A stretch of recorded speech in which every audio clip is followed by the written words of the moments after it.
Praise the Lord. Good afternoon, lovely people of Oldham. God bless you all in the name of Jesus. Jesus Christ, the Son of the living God. Let God bless you all in Jesus' mighty name. The word of the Lord for you today is that God is love and in Him is no hatred at all. If we are made in the if we are made in the image of God, and God is love, then we ought to love one another. The love that God created us with, the love that God put in Adam and Eve as He put them in the Garden of Eden, is the love that we ought to love one another with. Not the selfish kind of love, the love that's always loving in expectation of gain, but just to love one another because we can love one another. If you say that you know God, God is love, do you have any of the love of God in you? Being religious doesn't mean you know God, because one can be religious and spiteful at the same time. Giving to the poor doesn't really necessarily mean you know God, because one can give to the poor only to blow their trumpet for everyone to see that they are such a generous person. But the love that God has for us, there's no strings attached to it. Sorry. God loves you with no strings attached. And it's a mistake and error to believe and think that God loves you for anything that He can gain from you. God doesn't want anything from anybody. The ground that you're walking on belongs to Him. The body in which you live belongs to Him. The oxygen that you breathe belongs to Him. The blood running in your veins belongs to God. God doesn't need anything from anybody, because God owns everything and everyone, including you. The love that God has for you has no strings attached. There is no hidden agenda. God loves you because God loves you. God chose you because God chose you. This guy he's shaking his head as he's walking past.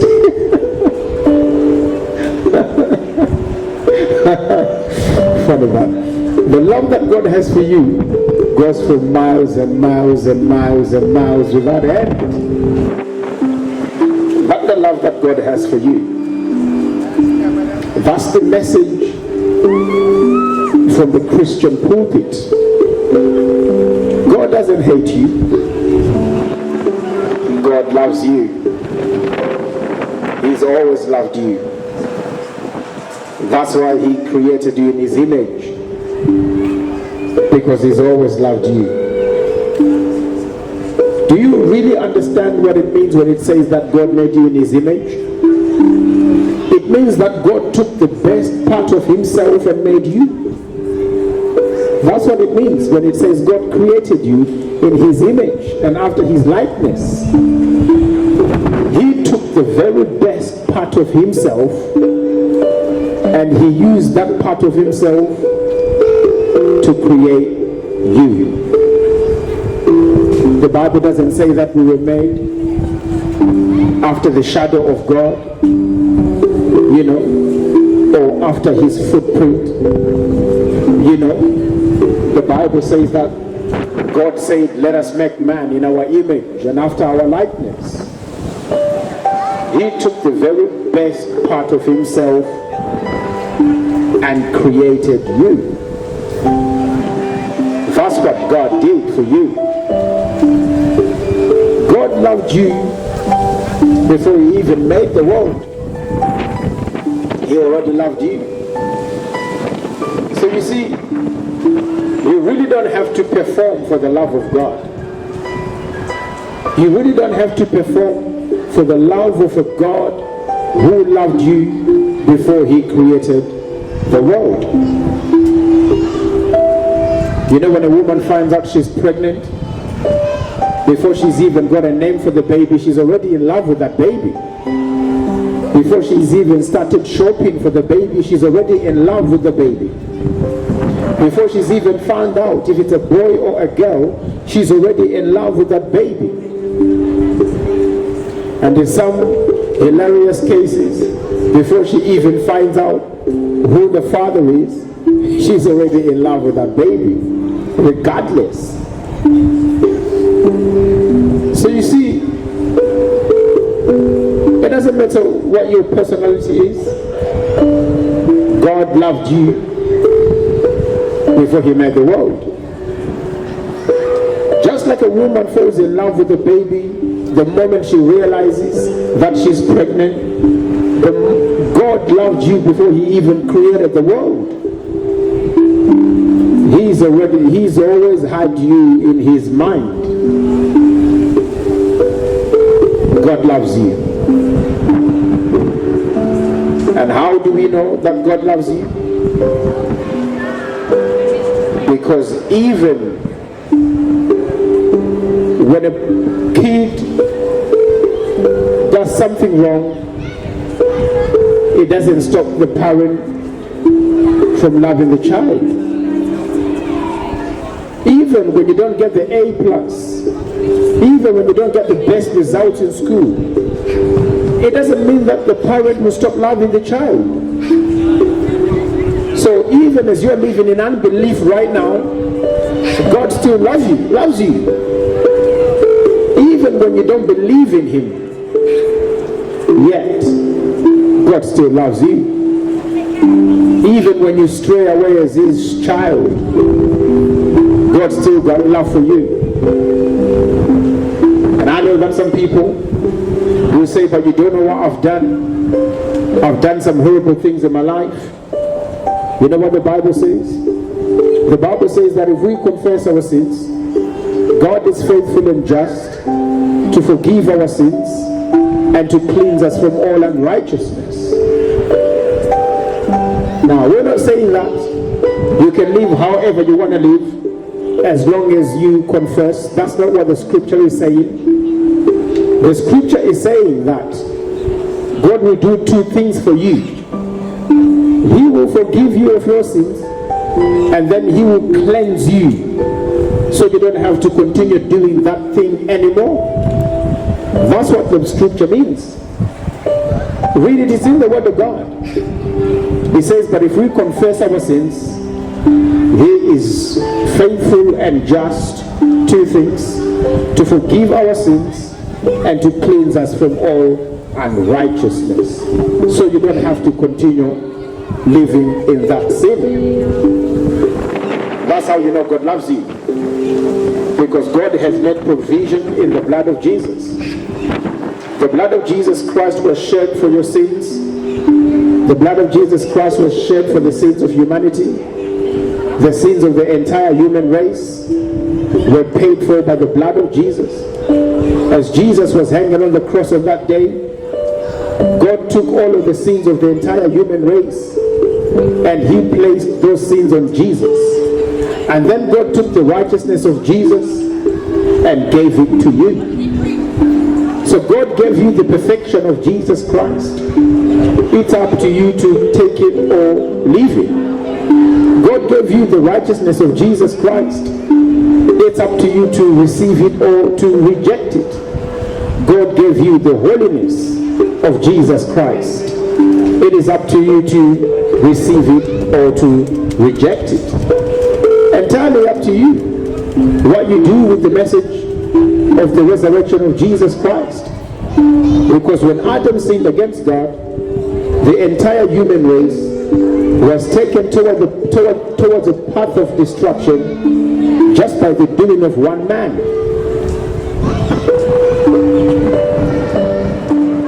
And by the resurrection of Jesus Christ from the dead, the entire human race was given an opportunity and a chance to reconcile with the true and the living God. You see, whatever your last name is, you inherited that from your father, and your father from his father, and his father from his father, and it goes back generations and generations. So you are who you are today because of your ancestors. You are who you are today.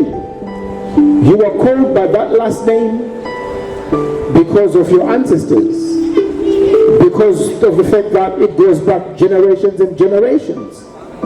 It's the same thing with humanity altogether. Even if your last name is Jackson or Abdul or Mufasa, really your last name is Adam because you are a child of Adam. If you were born of a man and woman, you know you can trace your roots back to Adam. And you are the way that you are today because of Adam and Eve. You see, the guilt of sin that you struggle with is because you inherited that from your father, Adam. You see the fear that you feel sometimes, you inherited that from your father, Adam.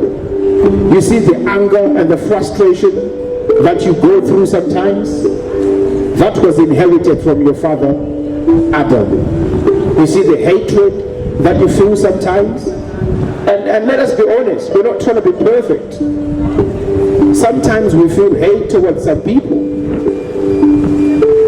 It was because you inherited that from Adam.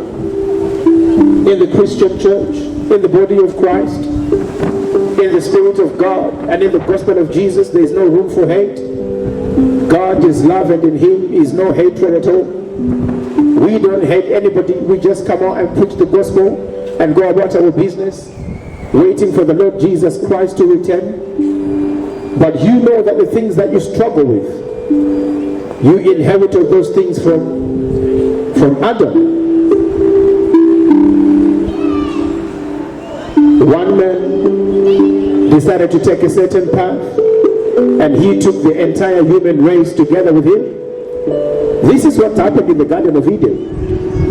Otherwise, when God made you initially, God never made you with any plans of death. When God made you, God never made you and then began to think about a funeral plan. When God made you, he made you and never started talking about life assurance. He made you to live forever. What if I told you that you were never meant to die? What if I told you that the family members that you've lost were never meant to die? Because that is the gospel truth, literally. God never meant for anyone to die. But death came into the human race through the sin of Adam and Eve. God said to Adam and Eve, any tree in the garden, you are free to eat, but the tree of the knowledge of good and evil, the day you eat of it, you will surely die. And Adam and Eve ate of the tree of the knowledge of good and evil, and so sin came into the entire human race. Because when Adam and Eve were sinning against God, they were pregnant with the entire human race. So when Adam and Eve sinned against God, you and I sinned against God. When sin came into Adam and Eve, it came into you and I. And death followed sin. And so the sentence of death was passed to the entire human race because of the sin of Adam and Eve. When God confronted Adam and Eve, Adam refused to repent. Adam decided to shift the blame to the wife, and the wife shifted the blame to the snake. You don't hear anybody saying, God, we're sorry, we ate of the tree of the knowledge of good and evil, we shouldn't have ate it. Adam refused to repent. Eve refused to repent. That's the reason why you refuse to repent. You know, I meet a lot of people, the gospel is presented to them, and they turn their back on the gospel of Jesus, thinking that it's their thinking that they are making that decision. Don't kid yourself. It's not your decision. You're just expressing it but it was chosen for you by Adam and Eve. A Mufasa will give birth to a Mufasa. A Jackson will give birth to a Jackson. An Abdul will give birth to an Abdul. An unrepentant man will give birth to an unrepentant child. This is what happened in the Garden of Eden. So when God sent Adam and Eve out of the Garden of Eden, you and I were sent out of the Garden of Eden. This is why people struggle to hear God, because we're now out of the presence of God. This is why people struggle to connect with God, because humanity began to reproduce out of the presence of God. I was talking to one gentleman. He said to me, I don't feel God, I don't hear God, when I pray, I don't really feel like I'm connecting with Him. I say to him, it's because you're dead in the Spirit. You see, because God is 3 in 1, the Father, the Son, and the Holy Spirit. And if you're made in the image of God, and you're a spirit, you have a soul, you live in a body. So with your physical body, you're aware of the environment around you. With your soul, you're supposed to be self-aware or self-conscious, and with your spirit, you're supposed to be God-conscious. But when humanity sinned against God, the God-conscious side of the human being died, because the relationship between God and man died. And this is why people struggle to hear God. I talk to people all the time. We hear people say, I pray, but I don't think that God hears my prayers. And sometimes people are right in feeling like that, because that's exactly what's happening. But why is it happening though? It's happening because the man was sent out of the Garden of Eden because of his sin. So man began to reproduce children outside of the presence of God, outside of the Garden of Eden. This is why people struggle to hear God. This is why people struggle to connect with God. You have to be made alive in your spirit. You have to be made alive in your spirit in order for you to connect with God. Jesus said, unless a man is born again, he cannot see the kingdom of heaven. And that's what Jesus said. And I get people come to me all the time. Sometimes I talk to people. I was talking to one particular person, and they were saying that they're going to heaven because they are a good person. According to whose standard though? Are you a good person? Because when we look at the 10 Commandments, you're going to find out that you don't quite live up to God's standard of living. You'll soon find out. Didn't God say that? Thou shalt have no other gods before me in the law of Moses? The law of Moses makes it very plain and clear. Do not have any other gods beside me. And when Moses was saying that, the God that Moses was referring to is the God of Abraham, Isaac, and Jacob. The God that Moses was referring to, his name is Yahweh or Jehovah. That's the God Moses was referring to. So basically Moses is saying that if you have any other God except the God and Father of our Lord Jesus Christ, you've committed idolatry. You've gone and find yourself another God. And we know that there is one true and living God, the one who demonstrated that he is true and living by raising Jesus Christ from the dead. Didn't Moses say,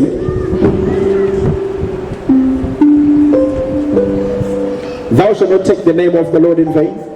Didn't he say that? But what happens when you drop your phone? Or what happens when you bump your foot on a leg of a table or something? What comes out of your mouth? Do you not use the name of the Lord in vain? When people are angry and frustrated, you hear them using the name of Jesus Christ as an expletive because they are angry and frustrated. Didn't Moses say, remember the Sabbath and keep it holy? Did Moses say that? Did Moses say, thou shalt not commit adultery? Honor your mother and father. Thou shalt not kill.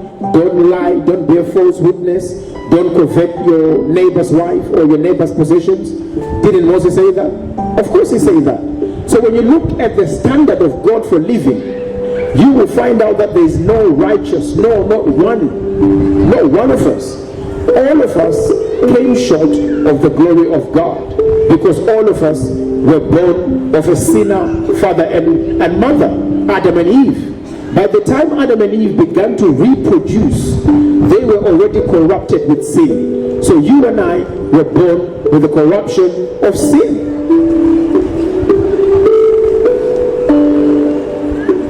We're born in the corruption of sin. But God's got nothing but love for you. God's got nothing but love for you.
This number at the back, yeah. I think we got on there, right? Is it? Yeah, it's the same. You still got it. No, that's all. So you can keep these ones. Okay, you can keep those ones. And the number is, in fact, let me show you. That there, the last one is my number. Yeah. You guys have any credit on you? Yeah. You do. Yeah. Nice. I'll just call it. Okay. Yeah. Okay. If you need anything, yeah, because I'm gonna be finished like maybe 5:30, 6:30. If you need anything, just text me on that number. Let me know where you are, and I'll bring you something. All right, God bless you. All right, cheers, thank you.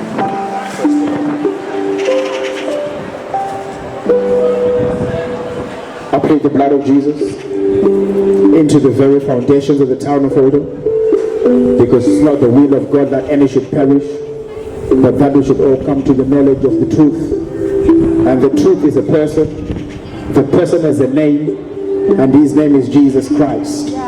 I speak the blood of Jesus into the heavens and the atmosphere above Oldham, for the pulling down of thrones and dominions, principalities and powers, spiritual wickedness in the heavenly places, the rulers of the darkness of this world, and demonic strongholds.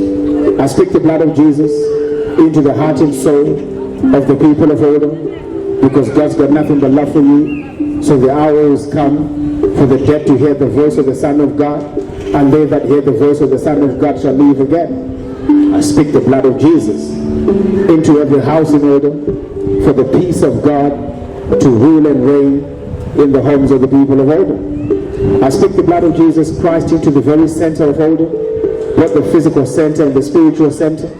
I speak the blood of Jesus to the very gates of Oldham, both the physical gates and the spiritual gates, for the triumphant entry of the word of God in the hearts of the people of Oldham, in the name of Jesus. Amen and amen. And the Lord bless the people of Oldham in Jesus' name. Praise the Lord. Hallelujah.